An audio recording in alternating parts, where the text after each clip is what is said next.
Welcome back, everybody. Want to thank you guys for following along, listening to our podcast. We're up to, I think, number 32. We just kind of wrapped up. We've had miscellaneous projects going. Good stuff too, and one of them was Arrow. We did a couple podcasts on Arrow. Mm-hmm. We did a bunch of training videos that are slowly getting posted on our YouTube page. They're going to be posted on our Facebook page.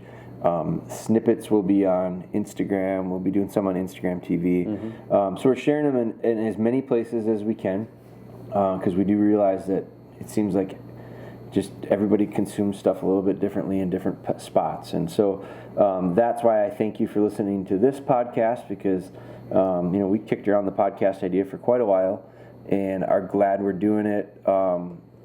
It's really... it's almost, I'll go so far as saying it's almost inspiring when we get messages back from people that say, hey, I'm listening to all your podcasts. I really like your podcast.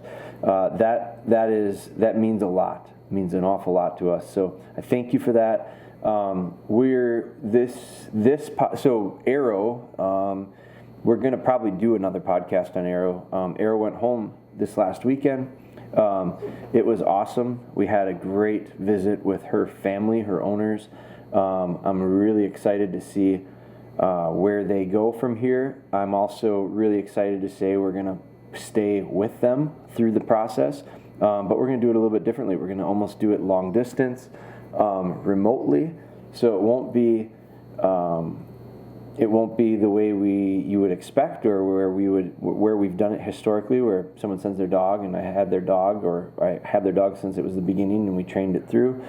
This one's going to be, they live a ways away, and it's very similar to several people that we've developed relationships with and never met. We just do it through Instagram or Facebook or combination of different platforms. And work with and help get through some of the struggles that they're having maybe with their dogs, whether they're young pups or just getting started or further down the road. So this is going to be a good example of it, but we're going to document it.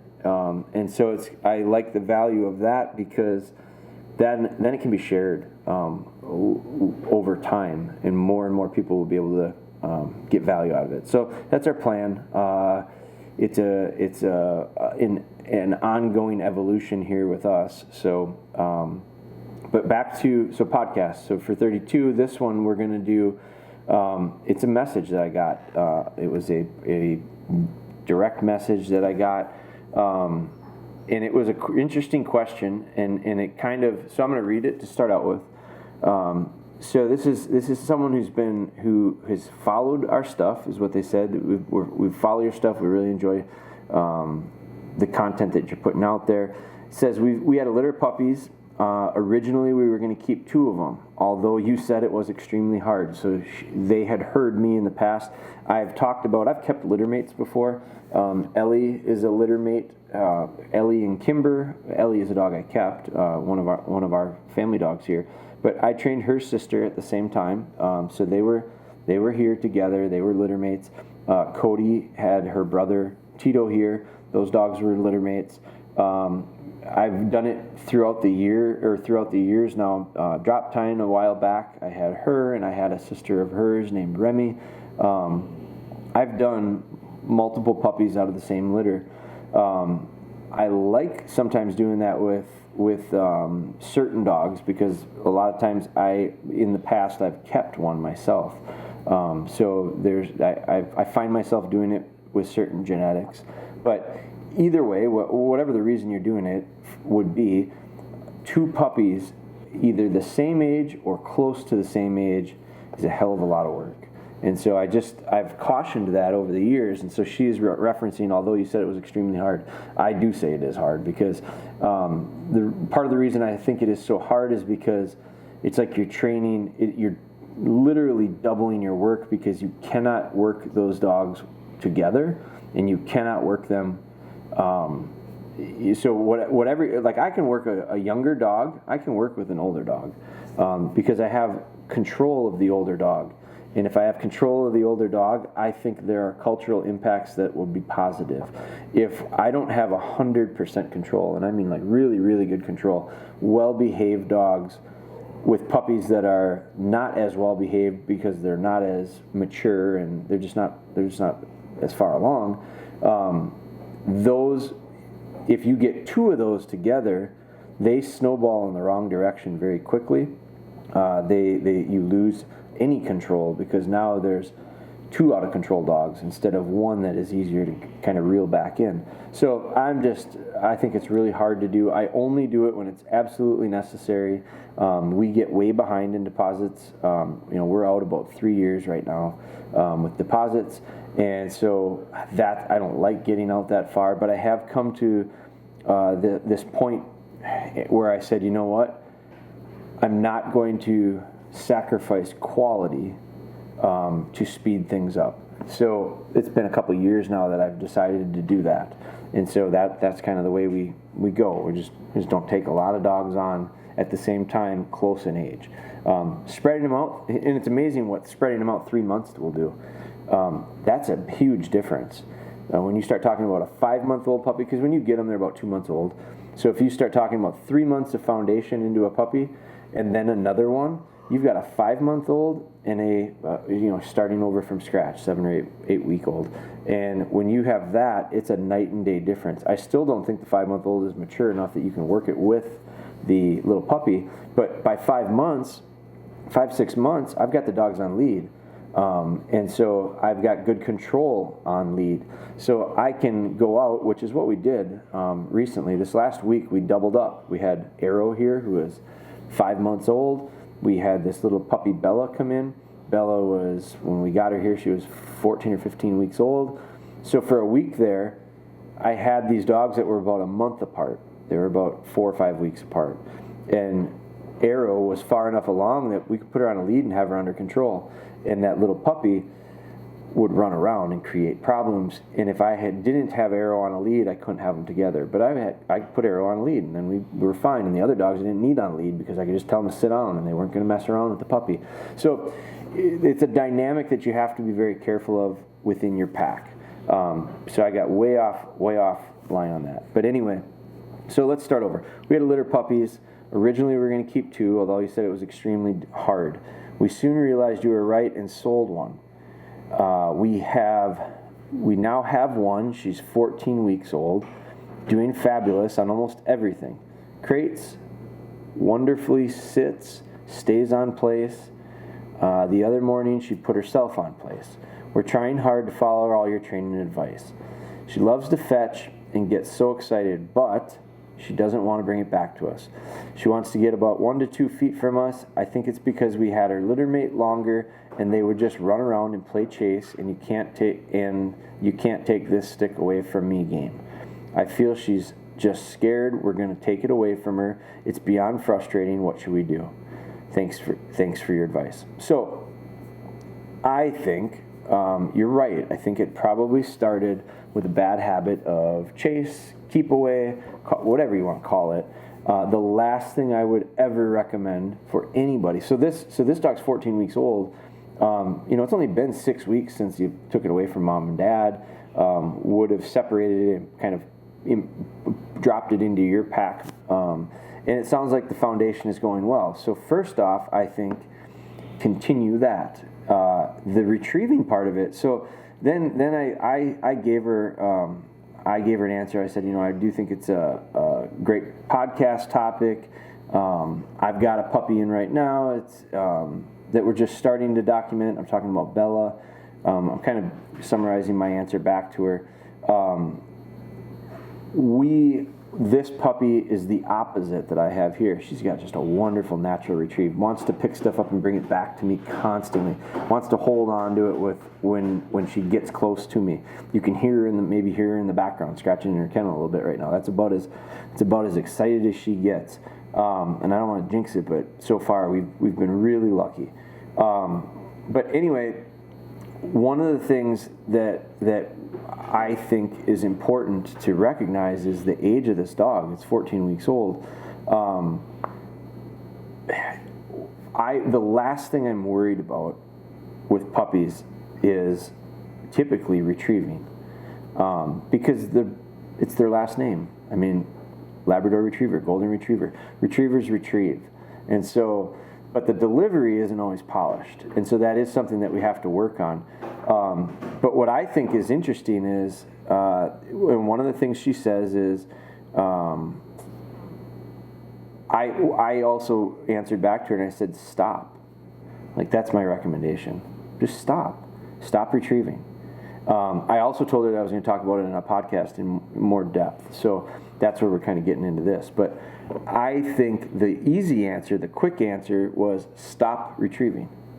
You're having lots of problems with it. It's becoming very frustrating, and you're not breaking through. So it goes back to this idea of when you run into a bump, and this could be anything, it doesn't have to be just this specifically, but when you run into anything with your training, if you're having problems, I think some people, the mentality, like imagine it's a road and there's a brick wall across the road. So some people will say, there's a brick wall in the road, I must go through it. So they put their head down and they just start ramming into it and thinking, let's just pull our way through it. Let's knock our way through this wall. And so I think that's foolish. I think you're going to get hurt.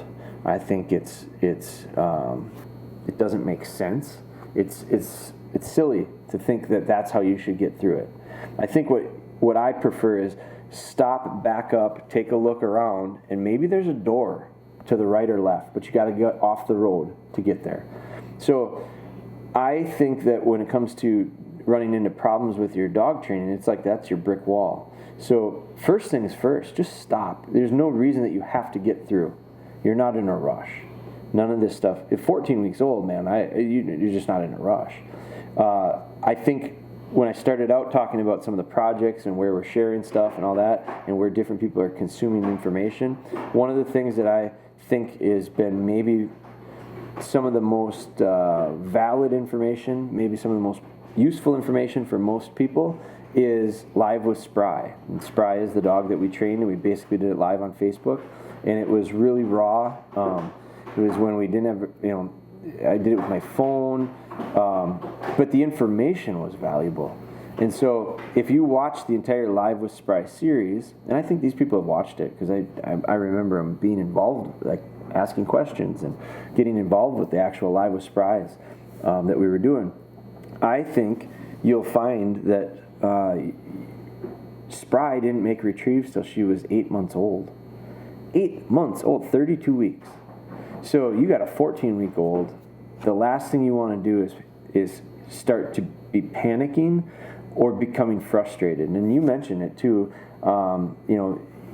You said that your husband gets frustrated, doesn't want her picking up on that. Yeah, exactly, because she's going to likely just shut down. So you know what? Just stop and wait a while. Work on something else. Now, I don't say stop and don't do anything. I mean stop and work on something else. Focus on something else.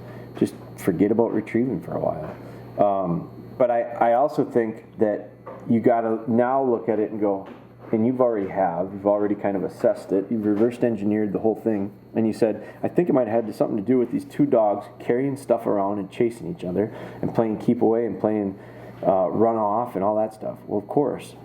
So what I think is important is to understand that little habits like that put in early on, they stick for a while. You have to train something out before you can train something back in.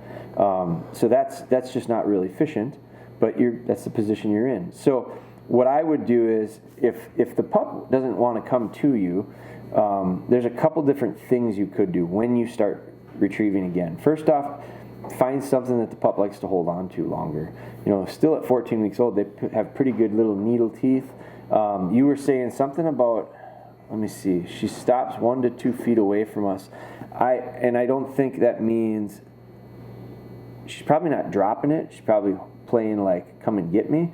So what I like to do is set yourself up for success. So depending on wherever you're doing this training, make it so that there's only a few options. I like hallways. I like hallways with doors closed. There's nowhere for the dog to go. There's no other stuff in the hallway. It's me and them. I'm on one end, they're on the other. I throw the thing down there. They go get it, whatever it is, and I don't care what it is. When they got the little puppy teeth, I like using socks. And the socks get stuck in their teeth. And it's just hard for them to spit it out. But, so whatever it is, as they come to you, here's your setup situation. You got to leave yourself some space. Because if the pup comes back to you, and what I would do is, physically, I'd get right down. I'd get down on the ground, get down on my knees, get real welcoming, want them to hurry into me, get to me. But if they don't, or they come so close and they stop and it's a standoff, I turn around and I leave. I go the other way. And it's very surprising to them because they're expecting you to show a lot of attention to them and want to come get them. Nope, yeah, screw you, I'm leaving. And all of a sudden they're going to go, no, wait. And they're going to turn and they're going to start to come to you. And when you see that, you kind of peek out of the corner of your eye and you see them coming, that's when you can really say, you're a good girl, and how good she is. And she goes, oh, this makes them happy. And what is she doing at that moment? She's coming to you. So then you can get down real slow. I think a lot of times when dogs come running back to us, people get tense. And they almost get into what I call like an athletic stance. And they start to look like they got to catch the dog when it comes in, and because they're just, that's what they're feeling, and its body language is really clear to a dog. He's getting tense. He's going to tackle me, and so I don't want to get real herky jerky. I don't want to be real fast moving. I'm going to be real smooth and get down real slowly and real soothing and real soft. And tell them how good she is, and just calm her down. Because rarely do I see dogs that are too calm. I've got one right now that is just as sweet and calm as can be, Bella, a little pup that we're starting. I love it. I mean, I've had to search a while to get that genetic trait, and I've got it so far, and I'm loving it. But I do think it's in her. Now, can I get her excited? Absolutely, I can. Some of these dogs these days are just so hot. They're just so full of energy. It's hard. It's much, much harder for me to slow them down than it is to speed them up. And I hear 99% of the people I hear talking about stuff like this, or I talk to, their biggest concern is that their dog's got enough drive. And I smile inside. I mean, because I don't want to be a jerk about it, but I smile inside and I go, you have no freaking clue. Your dog has way more than you'll ever need. But we all want this big drive. No, I don't. I've never, not once, I've been doing it a long time, I've never had a dog that I couldn't get excited. Never. And I mean, there's one dog that I struggled with to get retrieves. He was old. It was like 9 years old, and it was a hound. It was some type of a hound, and we wanted to try to get that dog retrieving, and it was a tracking dog, like a really accomplished tracking dog, certified through the roof, used for tracking people. We struggled to get that dog to retrieve. But we found a little toy that he liked, and his owner was going to work on it with this toy and figure out a way to just get the dog to try to figure out that it's not that bad. It's kind of a fun game. That's it. So when you start talking, so the dog wasn't even a retriever. But when you start talking, that's the one I can remember where I went, man, and I just wish I had had a little more time with the dog. And I think I would have figured it out, but nobody that I know has a dog that doesn't have it in them. We usually create too much excitement and then we lose control. And so I just think that you have to be real careful. I don't think, at the end there she says, at least she has a huge desire to fetch. Yeah, and it's not surprising to me. Most of the dogs will. And so I think that is good that she has that desire to fetch. I wouldn't be rewarding it that much right now. Yeah, Bella retrieves like a champ. I mean, like, and I'm going to show you some video. We filmed her first retrieves. Mm-hmm. I've done it twice since we did her first retrieves. So, and we did it 2 times. This weekend on Saturday, we had a party. We were with some friends, and I think we made 3 retrieves with her. I just wanted to show her off a little bit. So I showed her to some friends of mine that are actually part of our trainers team. And I said, you guys got to see this. And then I had a full standard size bumper. And this little dog went out and picked it. I never would have done that with Spry. I wouldn't have done it with most dogs. But the reason, and quite honestly, the only reason I'm doing it with her is because she's shown me that she picks up sandals left and right. And I turn around and she's bringing them to my feet and holding them onto me. Now that's the other thing is once you get these dogs retrieving, so once you figure out how to get the dog back to you, the last thing you want to do is take it away from them. I don't take anything away from my dogs quickly. I want to encourage them to hold on to it. And when I do take it from them, I give it right back to them. So I go in and out, in and out, in and out of the mouth with the dummy, with the sock, with the ball, whatever it is. Take it away from them and then give it back to them. And then have them give it back to you. And then give it back to them and give it back to you. And so don't get this mentality of as soon as it goes to him, it's gone. Or her, it's gone. Get it from them and give it back. Get it from them, give it back. Get it from them, give it back. Get it from them, give them a different one. You know, I've seen that done recently, and I've tried it a little bit myself, and I don't mind it. I don't run into I typically don't run into a huge problem with delivery, and it comes from because early on I don't create those problems. So when little puppies pick stuff up, which this dog has a real tendency to pick stuff up, but even when Arrow would pick stuff up, and she wasn't much of a natural retriever, but we were getting her to retrieve. And the way we were doing it was when she would pick stuff up, we'd figured out a way to get her back to us, and then we praised her for it, and then we took it out of her mouth, but then we give it back to her. So we're back and forth with whatever it is, and that's sticks, that's garbage, it's anything. I mean, I've not seen this house without shoes up sitting around in some time, and I'm guilty of it. I'm the one that's usually leaving mine around, but my sandals, my shoes, anything like that, in the last 3 or 4 days you don't see one laying around, and it's because I know what's going to happen. Bella's going to pick them up and she's going to bring them to you, and that's okay, but I don't want that habit forming of picking up my shoes. I don't want to have to run the risk of her picking it up and deciding maybe it is more fun to run away. Right now she wants to bring them to me. So let's wait until we have controlled environments and we can work on these formalizing the training to put stuff into her mouth. And let's not do a lot of it. That's the other thing. I was just talking about, we made those retrieves on Saturday. I know we did less than 10 retrieves in 10 days because I only did it 3 days. And I did 2, and 3. So that's 7. We're under 10 retrieves in 7 days. And it's because she does it. These people that sent this message, at least we know she has a huge desire to fetch. So don't worry about it anymore. It's in there. You don't need to bring it out. You don't need to burn it. You don't need to risk losing it.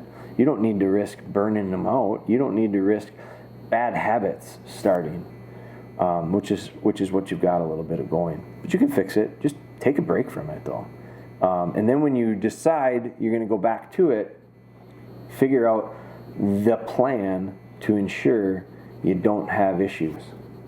And a lot of that can be just your setups. But once you get them in, once you do get it, what are you going to do then? Be ready. I like the idea of bringing the dog in and petting the underside of their chest, petting the underside of their chin, leaving that thing in their mouth as long as they'll hold it. I take it out before I think they're going to drop it. Because eventually, sometimes they get bored with it and they want to drop it. I don't want them dropping it without me.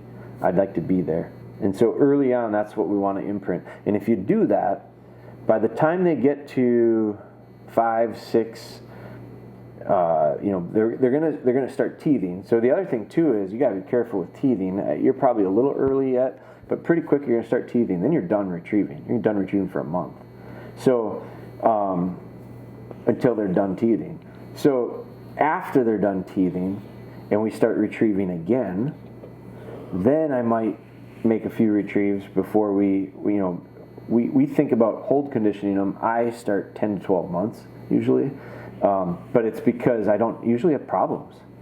Usually at 8, 9, 10 months, they're delivering really nicely. If I've done what I needed to do early on, I don't really worry too much about sloppy deliveries because they're delivering pretty well. The hold conditioning goes really fast because we just sharpen things up. The shape is there. We just polish it.